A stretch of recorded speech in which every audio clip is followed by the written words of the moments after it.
painel de hoje terá como tema Direito Penal, Liberdade e Sociedade do Espetáculo. A professora Bruna Azevedo de Castro. Professora Bruna é mestre em Direito Penal pela UEM, doutoranda em Direito pela FADISP e professora de Direito Penal da Escola de Direito das Faculdades Londrina. A Sociedade do Espetáculo, Liberdade e Direito Penal. Preparei, claro, um tema para vocês vinculado a esse problema da sociedade do espetáculo que diz respeito a penas, não é? E, de modo específico, penas restritivas de direitos, que já vou explicar o que é. Inicialmente, falar o que é, afinal, essa sociedade do espetáculo, não é? E por que a gente tem que tratar dos temas, qual é a coerência de se falar de direito penal dentro da sociedade do espetáculo. Por quê? Não é? Primeiro, porque o direito penal está inserido na sociedade, é parte dela. Então, não tem como eu construir um direito penal que desconsidere completamente a estrutura social na qual estamos inseridos. Não é? Essa sociedade do espetáculo, fiz uma breve pesquisa antes dessa palestra, ela se assemelha muito a uma ideia de espetacularização e exposição excessiva da vida de cada pessoa, e também com a ideia de que hoje o sujeito, ou seja, nós, né, nós estamos pensando de uma forma um pouco diferente a nossa vida e vivendo de forma diferente a nossa vida. Em uma perspectiva de aproveitamento do bom e negação completa daquilo que nos contraria, daquilo que é dor, que é sofrimento, que dá trabalho, né? Então nós gostamos de tudo que é bonito, de tudo que dá prazer, mas não gostamos muito de receber ordens, críticas e qualquer coisa que vá de encontro com aquilo que a gente pense, né? O outro, né? Como a professora Marion destacou. O outro, para nós, no sentido de aquele que nos nega, a gente tem que negar para nos afirmarmos, não é? É isso, mais ou menos? E nós não estamos sabendo lidar muito bem com isso, com essa situação, né? Então, aquele que nos nega, ele é ignorado por nós. Bom, o que isso tem a ver com o direito penal? Aproveitando que ele está aqui presente, o professor José Alexandre, ele me fez uma indicação de leitura uma vez, ele fez para nós ali, né, entre os professores, e eu li nas minhas férias, né, lia todo dia antes de dormir algumas páginas desse livro, de um filósofo que ele indicou, coreano, Byung-Chul Han, né? E o livrinho que eu achei para ler dele foi o Topologia da Violência. E tem uma parte que me interessou bastante, na minha tese, inclusive, utilizei, que tratou ali da violência e do direito. E o direito como um instrumento de violência, né? Pela própria natureza dele. E lá ele faz a descrição da nossa sociedade muito interessante. Nossa sociedade é essa agora, a sociedade do espetáculo. É a sociedade da transparência. É a sociedade onde ninguém mais fica escondido. E a violência não é uma violência da negatividade, é uma violência da positividade. E isso faz parte também de uma diferente estrutura psíquica do ser humano atual, né, do sujeito atual. O sujeito atual hoje, ele não é mais o sujeito da sociedade disciplinar. Ele é o sujeito dessa sociedade de desempenho. Então, nós não temos mais inimigos, nós temos concorrentes. não é mais ou menos isso? Concorrentes. Aí eu fiquei pensando, né? Isso me colocou para refletir. Mas e no direito penal? Será que é assim com relação ao criminoso, ao delinquente? É assim, de certa forma, também. Nós não temos mais inimigos, nós temos concorrentes. E a falta desse inimigo está nos fazendo falta. Porque nós precisamos do inimigo, do outro, para que a gente possa afirmar a nossa identidade. Não é? Isso está criando uma série de distúrbios psiquiátricos da atualidade, que é o narcisismo, em decorrência dele a depressão. É a falta do outro, é a falta de olhar para o outro, que é pegando o gancho com aquilo que a professora Marion nos disse, né? A falta de identificação com o criminoso, na verdade, não significa necessariamente enxergar o criminoso como um inimigo, porque você não enxerga aquele que você não considera como um inimigo. O inimigo você tem que primeiro reconhecer que ele existe. Você reconhece que ele é alguém. O criminoso hoje, na sociedade, seja ele do colarinho branco ou do colarinho sujo, ele não é um alguém. Você não reconhece a existência dele como o outro. E, portanto, a existência dele não nos ajuda a afirmar a nossa existência. Então, como é que a gente vai fazer para conseguir afirmar a nossa existência de novo um dia? É através do direito penal? É através da imposição de penas privativas de liberdade, por exemplo? Prisão, aprisionamento do outro? Então, você enjaular o outro que você sequer reconhece como outro? Vai adiantar alguma coisa para que essa sociedade deixe de ser uma sociedade narcisista, em si mesmada? Eu gosto dessa expressão, né? É um neologismo, né? Mas é a verdade. Enfim, não sei, me parece que o direito penal não tem essa vocação. O direito penal não nasceu para isso. O direito penal e a pena e a punição não foram feitos, não nasceram para ajudar ninguém. Nasceram para atrapalhar mesmo. Se você acha que a pena e o direito penal vai melhorar a sociedade, lê do engano. Disse um professor meu, uma vez no doutorado, uma aula de teoria da norma, que o direito penal não nasceu para deixar a sociedade melhor. E que isso que a gente está tentando fazer com ele, é algo que vai contra a própria natureza dele. Então, o direito penal, ele vem para regular, ele vem para tentar colocar alguma compressa em algo que já foi ferido. O que isso tem a ver? Né? Professora, você está falando uma coisa meio pesada. Isso significa que o direito penal tem que ser abolido e a pena tem que ser abolida? Então você virou abolicionista, de repente? Não vou entrar nesse mérito. Vamos trabalhar com aquilo que a gente tem, não é?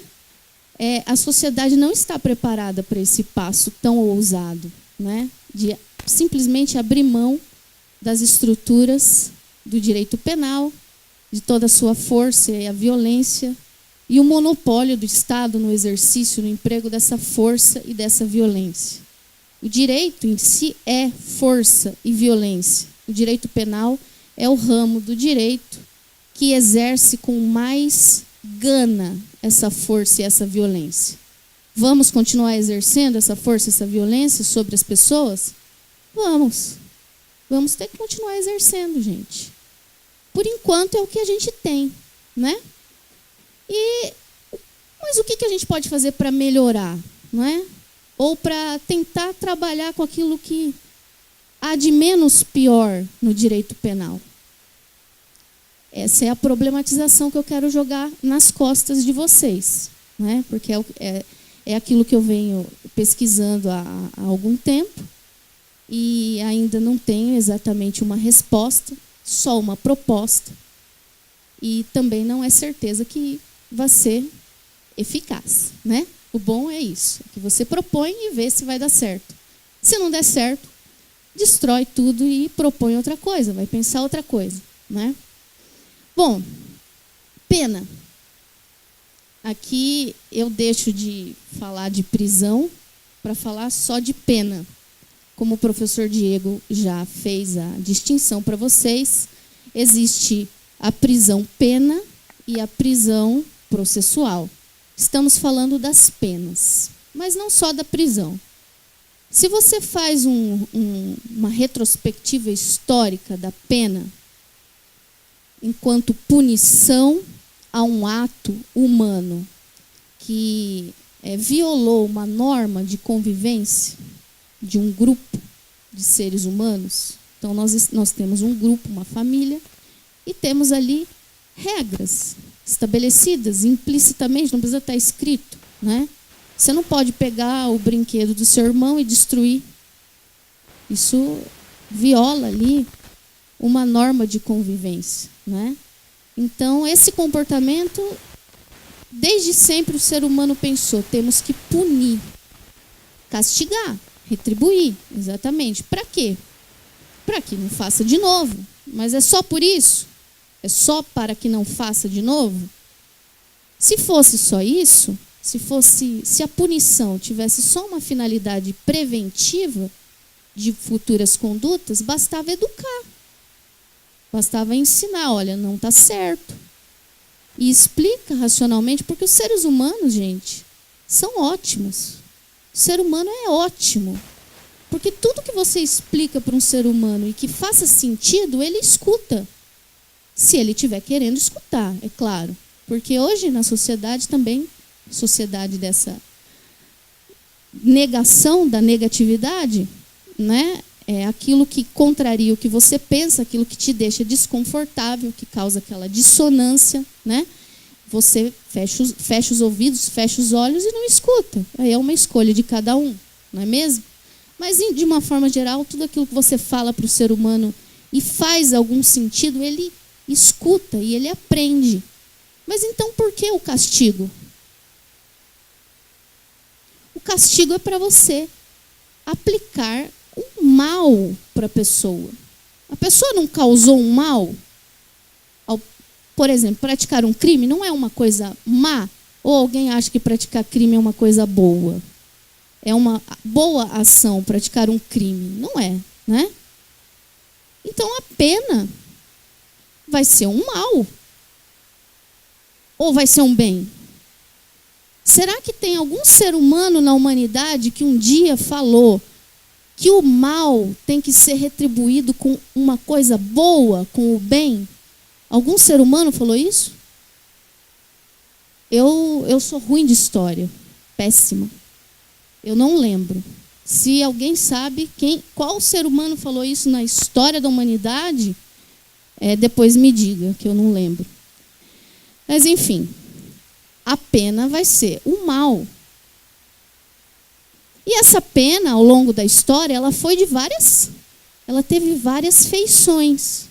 Ela foi muito terrível, ela foi uma pena corporal, uma pena aflitiva corporal, de tortura, porque quanto mais terrível era a pena, mais sofrimento causasse no indivíduo, mais aquela autoridade divina teria chances de perdoar o grupo, né, pelo mal praticado.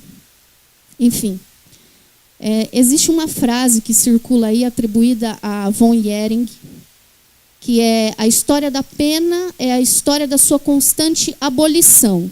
Eu, sinceramente, não encontrei qual é a obra dele, onde está essa frase, né? Para dizer que é realmente dele, né? Por isso que estou dizendo. Mas é uma frase que você pode facilmente discuti-la. A pena, a história da pena é a história constante da sua abolição. Nunca na história o ser humano tentou abolir a pena. A pena enquanto mal, e não um bem, nunca tentou ser abolida pelo ser humano. Foi abolida em alguns países, né? Outros não. A pena de morte. Essas penas infamantes, né? Pena de humilhação, a pena corporal, a pena de morte executada de forma cruel e em praça pública. Mas ela sempre foi substituída por uma outra coisa. Nunca foi abolida a pena. Nunca se pensou efetivamente em abolir a pena, né? Ela é substituída. E hoje a rainha das penas é a pena privativa de liberdade. Certo? Que todo mundo conhece. Que quando você fala em pena, lá já vem logo uma jaula na cabeça, né? É uma cela ou uma penitenciária. Enfim, essa no Brasil é a rainha das penas. E é a pena espetacularizada, é claro. Não só o momento da sua realização, né? Onde a pessoa vai presa para começar a cumprir a sua pena, mas a sua execução também. Porque é algo comum nos estudantes de direito quererem conhecer o quê? Uma penitenciária, não é? Muita gente tem essa vontade, a maioria das pessoas, dos estudantes tem essa vontade, né? Ou uma cadeia pública, apesar de não ser o lugar de cumprimento de pena, né? Mas eles querem ver as pessoas presas. Ah, não, professora, a gente quer só para saber como funciona a penitenciária. Não é um interesse meramente acadêmico, científico. Eu acredito que para alguns seja mesmo, realmente só um interesse técnico. Eu quero saber como funciona, como é uma cela, etc. Mas eu digo com segurança que a maioria não. É mentira. Queremos ver pessoas presas, privadas da sua liberdade. Queremos ver essa violência do Estado, que é uma violência, aí você pode entender como positiva ou negativa, tanto faz, mas é uma violência, nós queremos ver isso acontecendo. E isso é parte da sociedade do espetáculo, né? Pois bem, no sistema de penas no Brasil, nós temos a pena privativa de liberdade e a pena de multa. São as duas únicas espécies de penas que são penas principais. E as restritivas de direito? Não são penas principais? Não, não são. As penas restritivas de direito, pessoal, para quem não sabe, né, privação de liberdade é você tirar a pessoa, a sua liberdade de locomoção. Tá? Então, de forma autêntica, a única pena privativa de liberdade é aquela que é cumprida em regime fechado ou no semiaberto verdadeiro. Semiaberto, tal como a Lei de Execução Penal prevê, que é na colônia penal agrícola, industrial ou estabelecimentos similares, onde o sujeito trabalha na colônia durante o dia e se recolhe à noite, e dali ele não sai para a sociedade, exceto em casos de autorização especial de saída temporária, né, chamada saidinha. Inclusive para trabalhar, se for o caso, de forma excepcional. Claro que no Brasil isso não é aplicado, não existem estabelecimentos para isso, não existe vontade política para se fazer o regime semiaberto cumprir da forma como ele está previsto na Lei de Execução Penal. Bom, o regime aberto não é autêntica pena privativa de liberdade. Esse é uma dos argumentos que eu tenho sustentado aqui na minha tese, né? Não é. Não é porque também, de certa forma, é um regime de semi-liberdade. Esse sim, semi-liberdade, segundo está previsto na Lei de Execução Penal. Mas não vamos entrar nesse mérito. Essa é a pena privativa de liberdade e os seus regimes, né? A pena de multa é a multa pecuniária, o pagamento em dinheiro. E as penas restritivas de direitos? Aí a gente tem algumas espalhadas, não só no Código Penal, mas também espalhadas na legislação especial. Então tem, por exemplo, prevista como pena restritiva de direitos, a prestação de serviço à comunidade, não é? E a interdição temporária de direitos. Então, o sujeito fica, por um tempo, por exemplo, impedido de prestar concurso público, né? Esse é um exemplo de pena restritiva de direitos. Tem também a chamada prestação pecuniária, a perda de bens e valores, a limitação de final de semana, entre outras. Essas penas restritivas de direitos, ou pelo menos a forma como ela está hoje colocada no Código Penal, o sistema de penas restritivas de direitos, é fruto de uma reforma que ocorreu em 1998. E essa reforma foi muito interessante porque, lendo os autores que tratam dessa reforma, foi muito festejada por alguns e muito criticada por outros autores, né? E mereceria muito mais críticas do que encômios, né? Do que elogios, porque ela veio como um propósito de salvação, né? Qual era a finalidade dessa reforma? Ampliar o sistema de restritiva de direitos que existia até então, que passou a aceitar a aplicação de restritivas de direito em substituição à pena privativa de liberdade, agora com a pena estabelecida até 4 anos. Antes seria inferior ou igual a 1 ano apenas, agora passa a ser 4 anos. E com isso se fez a seguinte afirmativa: olha, agora nós vamos esvaziar os presídios. Vamos diminuir o encarceramento. Todo mundo sabe que o encarceramento não funciona, não ressocializa ninguém, viola a dignidade humana, etc, etc. Então vamos desencarcerizar. 1998. Mentira. Mentira. Bom, por que mentira, professor? Mentira. Simplesmente porque a substituição da pena privativa de liberdade por restritiva de direitos não desencarcerizou ninguém. A pessoa que faz jus a essa substituição hoje já não seria encarcerada. Uma pena estabelecida em até 4 anos. Crime sem violência nem grave ameaça. Ou crime culposo, no caso, aí qualquer quantum de pena estabelecido se o crime for culposo. Mas imagina um crime doloso, pena estabelecida até 4 anos. Seria encarcerada essa pessoa?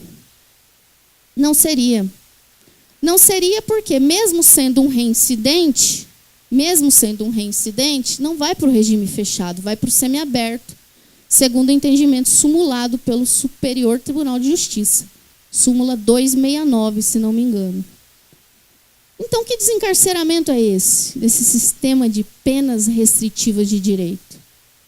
É como discursar para convertido, sabe? É você tentar convencer alguém que já concorda com você. Então, você substitui a pena privativa de liberdade por alguém que já não iria para o sistema penitenciário. Ele iria cumprir a sua pena em regime aberto ou o semiaberto, e até, de repente, o semiaberto harmonizado, né? Onde ele fica em casa com monitoramento eletrônico ou não e comparece em juízo para prestar contas do que está fazendo. E aí tem as proibições de se ausentar da comarca e etc. Ou seja, para que serve o sistema de penas restritivas de direito? Para nada. Da forma como ele está hoje estabelecido, não serve para nada. A começar pelo fato de ser uma pena substitutiva e não uma pena principal. A pena restritiva de direitos, seja ela restritiva da liberdade, seja ela que interdita direitos mesmo, privativa de direitos, ela tem que ser prevista como pena principal, junto da privativa de liberdade e junto da pena de multa. Senão não adianta. Não vai adiantar absolutamente nada. Como faz, por exemplo, o sistema penal ou o sistema de penas na Espanha, que prevê a pena privativa de outros direitos, né? Lá se estabelece dessa forma, como uma das penas principais. E de que maneira que ele faz isso? Então, interdição de direitos Interdição ou a proibição de exercer determinada profissão é um exemplo de interdição de direitos, né? Além de estar previsto como pena principal, essa pena pode ser cominada no preceito secundário da norma, ou seja, como pena aplicada a um determinado delito. Por exemplo, na Espanha, o crime de aborto praticado pela mãe, né? Então, o crime de aborto punido, oponível à própria mãe, à própria gestante, ele é um crime punido com pena de multa e não com pena privativa de liberdade. A Espanha tem esse sistema de cominação das penas pecuniárias e das penas restritivas de direito como penas principais. Então, eu pego lá um delito e digo, olha, esse crime aqui, vamos supor, furto simples, ou mesmo furto qualificado. O furto, vocês sabem que é a subtração sem violência nem grave ameaça. Então, subtração da coisa alheia móvel sem violência nem grave ameaça. Então, nós vamos reformar o nosso sistema penal. E aí, concordo plenamente com o que o professor Renato falou, precisamos mesmo de um novo Código Penal adaptável a essa Constituição. E quando formos fazer isso, tenhamos a coragem de falar, olha, esses crimes aqui não precisamos da pena privativa de liberdade. Vamos abrir mão dela. Então, ao invés de colocar lá reclusão de 1 a 4 anos, colocamos lá prestação de serviço à comunidade de tanto a tanto tempo. Pronto. Ousado demais isso? É ousado demais falar nisso? Por que não? Por que não? Essa é a questão. Por que não abrir mão?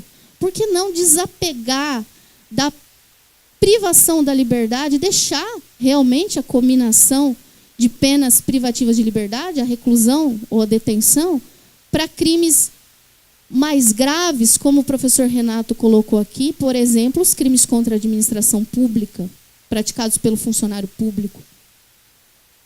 Por que não? Então, gente, para finalizar, o que eu queria dizer para vocês, pela primeira vez estou dizendo essa ideia fora das minhas orientações com o meu professor, é que o nosso sistema de penas restritivas não é compatível com a ideia plasmada na Constituição de um sistema de penas democrático voltado à prevenção especial de ressocialização e retribuição justa e proporcional ao injusto culpável. Essa é a concepção de um sistema penal ou de uma pena compatível com essa Constituição, com essa nossa Constituição, que diz que nós temos aqui um Estado democrático de direito voltado ao bem-estar social. Certo? Deu para entender? Parece final de aula, que tem que ficar perguntando se deu para entender. Se não deu para entender agora, vocês podem fazer perguntas. E muito obrigada. Passo a palavra para o professor Rodolfo.